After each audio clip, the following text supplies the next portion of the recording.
So hello साथी, फिर से स्वागत है आपका अपने प्यारे यूट्यूब चैनल गविश क्लासेस में। मेरा नाम गजेंद्र सिंह। तो साथी करते हैं आज का वीडियो लेक्चर स्टार्ट। तो आज के वीडियो लेक्चर में हम हाई स्कूल बोर्ड परीक्षा 2025 unsolved paper set 1 set 2 2019 AW code का हम क्वेश्चंस ये पेपर करेंगे। ठीक है, इस वाले वीडियो लेक्चर में हम बहुविकल्पी प्रश्न हम यहाँ पे कंप्लीट करेंगे। 20-20 बहुविकल्पी प्रश्न जो प्रत्येक प्रश्न 1 अंक का है। ठीक है, तो 5 क्वेश्चन मैंने नोट कर लिए हैं, इसको मैं इधर सॉल्व करूंगा। ठीक है, तो टाइम बिना वेस्ट किए हम स्टार्ट करते हैं।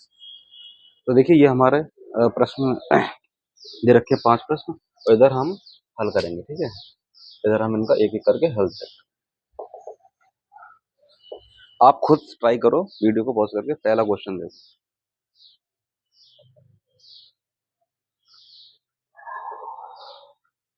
कह रहा है समांतर श्रेणी 3,1,-1,-3 के लिए सारवंतर होगा। तो आपको पता है सारवंतर हम कैसे निकालते हैं? किसी भी समांतर श्रेणी के सारवंतर हम कैसे निकालते हैं? T2 माइनस T1 करके। ठीक है, सेकंड टर्म में से फर्स्ट टर्म घटाना है, मतलब आगे वाला टर्म में से पिछले वाला टर्म आपको माइनस करना है। तो T2 आपको देख रहा है 1 है और T1 आपका 3 है, तो कितना आ जाएगा माइनस का। ठीक है, आप चेक भी कर सकते हो, आप T3 माइनस T2 भी कर सकते हो। दोनों केसेस में आंसर आपका सेम है, -1 -1 तो आ जाएगा माइनस का 2। तो हर एक केस में सारवंतर आपका क्या -2 है, इसलिए सही आंसर आपका -2। कुछ नहीं करना, अगले टर्म में से पिछले वाले टर्म को माइनस करना है, अगले टर्म में से पिछले टर्म को माइनस। ठीक है, तो सही आंसर आपका -2। तो साथ ही देखिए अगले सेकंड क्वेश्चन पे बढ़ते हैं, जल्दी जल्दी हम निपटाते चलेंगे। देखिए क्वेश्चन नंबर सेकंड का हल। देखिए आपको दे रखा है 2 tan 30 degree 2 tan 30 degree upon 1 plus tan square 30 degree. ठीक है, आपको उसका वैल्यू बताना है। ठीक है, ऑप्शन आपको दे रखे हैं। तो सबसे पहले 2 tan 30 का वैल्यू आपको बताइए कितना होता है, 1/√3। ठीक है, ये आपको पता रहना चाहिए। 1 प्लस tan 30 1/√3 का स्क्वायर। क्लियर, इसके बाद हम इम्प्लाइज दैट 2/√3 और नीचे देखो इसको करेंगे 1 प्लस ये हो जाएगा 1/3।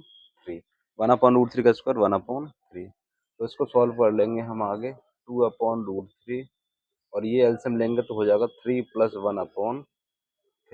ठीक है, तो ओवरऑल इसका जो आंसर आ जाएगा 2/√3 अपॉन 4/3। 3 ऊपर जाएगा, ये इधर आ जाएगा, तो हो जाएगा 6/4√3। क्लियर, साथ ही इसको सॉल्व कर लेते हैं। 2 3 6, 2 4 2 2 जा, तो 3/2√3। इसको और सिंपल कर लेते हैं, इसको रैशनलाइज कर लेते हैं, परमीकरण। तो √3 और नीचे रूट, तो साथियों 3√3 और नीचे हो जाएगा 6 और 3 2 जा। तो ओवरऑल आपको क्या मिला, √3/2। देखो √3/2 क्या sin 60 का वैल्यू होता है? √3 यस, cos 60 का 1/2, tan 30 का 1/√3, sin 30 का 1/2। तो सही आंसर ये किसका होगा, ये sin 60 डिग्री की क्या होती है, वैल्यू होती है। तो सही आंसर आपका ये चला जाएगा।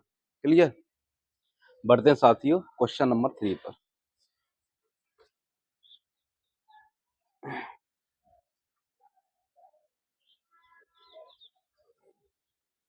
देखिए बच्चों क्वेश्चन नंबर 3 का हल चेक करते हैं। 21 सेंटीमीटर त्रिज्या वाले वृत्त के किसी चाप द्वारा केंद्र में बनाकर 60 डिग्री है, चाप की लंबाई होगी। थोड़ा सा बना लेते हैं इसको। ये आपका वृत्त है, ठीक है, और ये एंगल कितना बनना है यहाँ पे 60 डिग्री का। ठीक है, ये ओ है और चाप की लंबाई ये पूछिए आपसे, इसकी लंबाई। ठीक है, कितनी लंबाई होगी, और जो त्रिज्या है वो दे रखी है 21 सेंटीमीटर। क्लियर, तो आपको पता है चाप की लंबाई का फॉर्मूला, चाप की लंबाई निकालने का फॉर्मूला क्या होता है?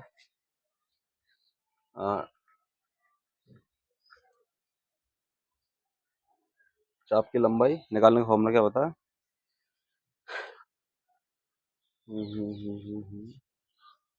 हमें ये निकालना है, तो फॉर्मूला आप लगा लो।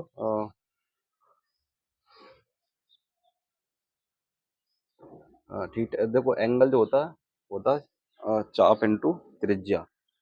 तो मुझे चाप निकालना हो तो एंगल सॉरी कोण बट्टे त्रिज्या, कोण बट्टे क्या हो जाएगा त्रिज्या। भाई चाप की लंबाई आपको निकालनी है, कोण दे रखा त्रिज्या दे रखी है। तो फॉर्मूला चाप की लंबाई बराबर कोण बट्टे त्रिज्या। कोण है 60 डिग्री और त्रिज्या आपको दे रखा है 21। देखो क्योंकि कोण आपका क्या है 60 डिग्री है, तो आप क्या करोगे इसको इसको बना लेंगे किसमें रेडियन में। तो पाई अपन 180 से मल्टीप्लाई करके तो ये कैंसिल हो जाएगा। तो पाई अपन कितना आ जाएगा 60। ठीक है, क्या कुछ आ रहा है, पाई का वैल्यू लगा दो 22/7 इंटू 60। कुछ कट पिट रहा है देखो चेक करो। हाँ, कुछ मिस्टेक है क्या?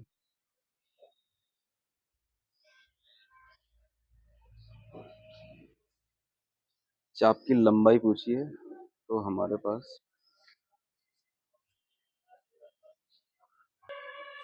साथ ही इसमें जो फॉर्मूला हमें लगाना चाप की लंबाई का निकालने का, चाप की लंबाई 2 पाई r थीटा अपॉन 360 डिग्री। ठीक है, 2 पाई r थीटा अपॉन 360 डिग्री।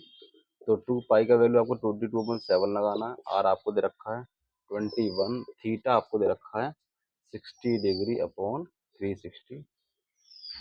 ठीक है, इसको सॉल्व कर लो, ये 6 बार कट जाएगा, 2 से 3 बार, 3 7 जा 21, 7 से 7 कितना आ गया 22 सेंटीमीटर। तो डी ऑप्शन आपका करेक्ट आएगा। क्लियर।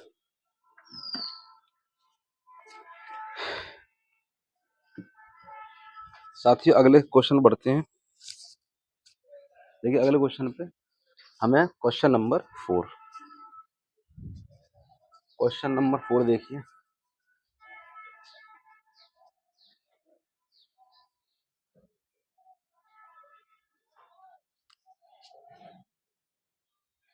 क्वेश्चन नंबर 4 का हल, किसी प्रयोग की सभी प्रारंभिक घटनाओं की प्रायिकताओं का योग। तो आप सीधे ध्यान रखो, प्रारंभिक घटनाओं की जो प्रायिकताओं का योग होता है वो होता है 1 होता है।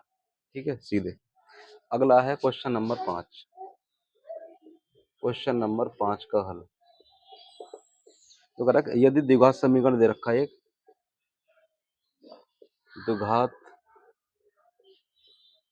समीकरण आपको दे रखा है x² + 2x - p = 0। एक मूल दे रखा है,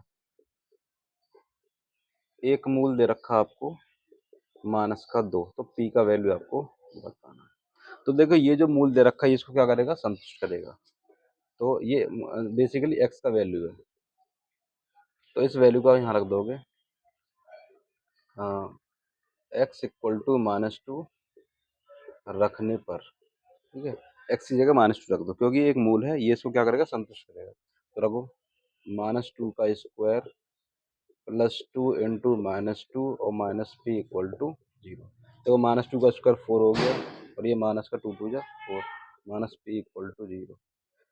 ये 0 -p = 0 और p का वैल्यू 0। तो p का वैल्यू क्या आ गया यहाँ पे 0। ठीक है साथियों, तो इस तरह से क्वेश्चन 5 तक हो गया। बढ़ते हैं क्वेश्चन नंबर 6।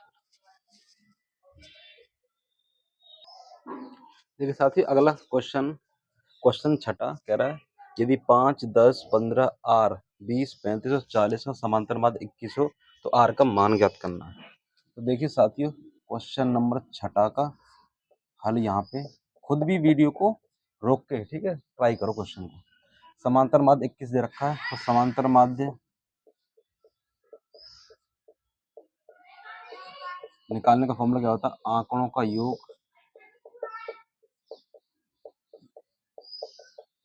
और बटे आंकड़ों की संख्या। यही तो होता है, समांतर माध्य रखा है 21, आंकड़ों का योग 5 + 10 + 15 + r + 20 + 35 + 40 और कितने आंकड़े हैं? 1 2 3 4 5 6 7 7। ठीक है, तो 21 बराबर इनको जोड़ दो, 15 30 50 90 90 और 35 125 125 प्लस आर बट्टे 7। ठीक है, इसको लिख लेना 125 प्लस आर बट्टे 7 बराबर 21। ये इधर चला जाएगा, तो 125 प्लस आर 21 सत्ते 147, तो आर बराबर निकल आएगा 147 में से 125 घटा दो। ठीक है, कितना बचेगा? 2। आर कितना आ गया? 22। तो जो आर है वो क्या है? ठीक है, तो समांतर माध्य का फॉर्मूला ये ध्यान रखना, समांतर माध्य क्या होता है? आंकड़ों का योग बटे आंकड़ों की संख्या से हम इसको कर सकते हैं। साथ ही अगला सवाल है 7वां। 7वें में बढ़ते हैं।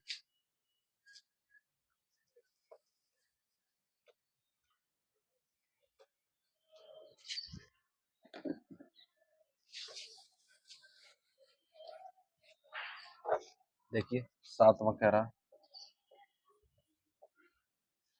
पासे को एक बार उछालने पर सम संख्याएं आने की प्रायिकता बताइए। तो देखो एक पासे को उछाला गया है, पासे को उछालने पर कुल सम संख्याएं, कुल सम संख्याएं कौन कौन सी होंगी आपको पता ही है? 2 आएगा, 4 आएगा, 6 आएगा। ठीक है, 3 है सम संख्या। तो ये क्या होगा? ये आपके अनुकूल परिणाम हो गए। अनुकूल परिणाम कितने आ गए? आपके 3 आ गए। ठीक है, 1 2 3। कुल परिणाम आपको पता ही है कितने होते हैं? 6 होते हैं। कुल परिणाम कितने होते हैं? 6, 1 से लेकर 6 तक। तो आपको प्रायिकता निकालनी है। तो प्रायिकता के लिए अनुकूल परिणाम और बट्टे कुल परिणाम कितना आ गया? 1/2। तो सही आंसर आपका। ठीक है, प्रायिकता कैसे निकालते हैं? अनुकूल परिणाम बटे कुल परिणाम बराबर 1/2। साथियों बढ़ते हैं अगले सवाल पे।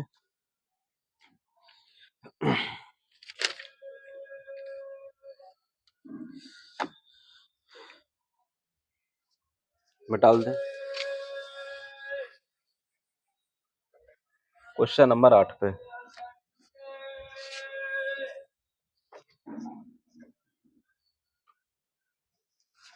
क्वेश्चन नंबर 8 के साथ क्वेश्चन नंबर 8वां कह रहा है यदि cos a बराबर √3/2 हो तो sin 2a का मान बताओ। तो यदि कह रहा है यदि cos a बराबर क्या है? √3/2, तो आपको sin 2a का मान बताना है। sin 2a का मान, तो देखो cos a, आप चेक करो cos में √3/2 किस एंगल पे वैल्यू होता है? तो ये होता है cos 30 डिग्री। तो a बराबर कितना आ जाएगा? 30 डिग्री। ठीक है, तो a का मान 30, तो यहाँ लगा देंगे साइन 2a का मान 30 डिग्री और साइन क्या हो जाएगा? ये 60 डिग्री, और साइन 60 की वैल्यू √3/2। तो सही आंसर आपका ए ऑप्शन करेक्ट। ठीक है, ए आपका √3/2। बढ़ते हैं साथ ही क्वेश्चन नंबर 9 पे। बच्चों क्वेश्चन नंबर 9 में बढ़ते हैं। खुद भी वीडियो को पॉज करके ट्राई करो क्वेश्चनों को करने के लिए। क्वेश्चन नंबर 9 देखो कह रहा है 10 व्यक्तियों के भार का समांतर माध्य 45.6 किलोग्राम है, उनके भारों का योगफल ज्ञात करना है। तो आपको पता है मतलब आंकड़ों का योगफल हम कैसे निकालते हैं? आंकड़ों का योगफल अगर आपको निकालना हो तो हम करते हैं आंकड़ों का समांतर माध्य, आंकड़ों का समांतर माध्य और गुणा में आंकड़ों की संख्या। ठीक है साथियों, अगर आंकड़ों का योग चाहिए तो आंकड़ों का समांतर माध्य गुणा आंकड़ों की संख्या, ये आपको सूत्र आपको ध्यान रखना है।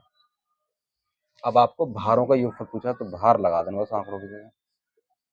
भारों का योगफल बराबर भारों का समांतर माध्य कितना है?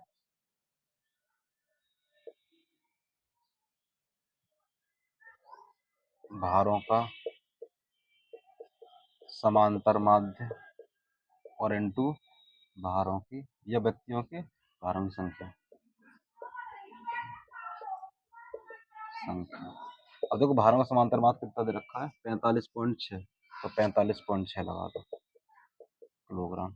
कितने भारों की संख्या 10 व्यक्ति है तो हो जाएगा 456 केजी। तो सही आंसर आपका डी चला जाएगा 456 केजी। साथियों हम बढ़ते हैं अगले सवाल पे जो कि है 10वां। यस 10वां सवाल मैं डाल दें इसको। चलिए